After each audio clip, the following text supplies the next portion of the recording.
زړه دې ناارامه دی، دلته یې د سکون لارې چارې واورئ.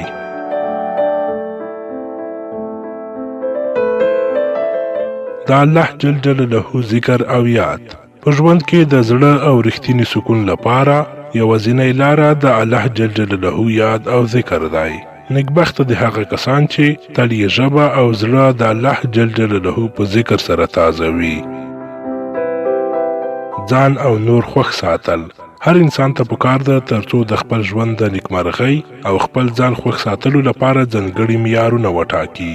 دلته د معیارونو معنا د شخصي ژوند لپاره یوه ځانګړې اجنډا جوړول، په ورځني ژوند کې د وخت تقسیم او منظم پلان درلودل دي. یوازیتوب پرېږدئ. په ژوند کې بې موخې پاتې کېدل او د اوږدمهاله پلانونو نشتون د دې سبب کیږي چې ډېری وګړي که څه هم د خلکو او ټولنې په منځ کې ژوند کوي، مګر تل ځان یوازې احساسوي.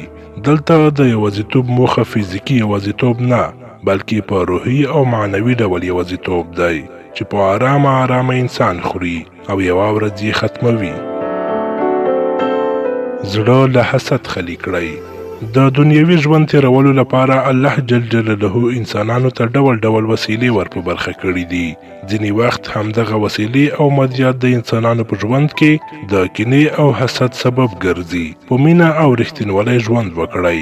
حسد پرېږدئ.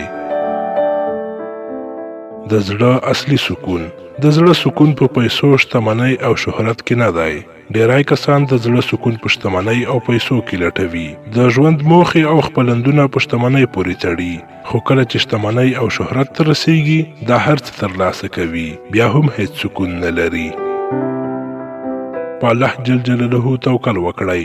هغه څه چې د زړه سکون او د انسان خوښي لا زیاتوي په الله جل جلاله توکل کول دي. په الله تعالی توکل کول د مخته تک په معنا دي. صدقه ورکوئ. کوم شته چې په ژوند کې له تاسې سره دي هغه مصرف کیدونکي دي، نو هر کله چې یو څه لاسته درتلل صدقه یې کوئ.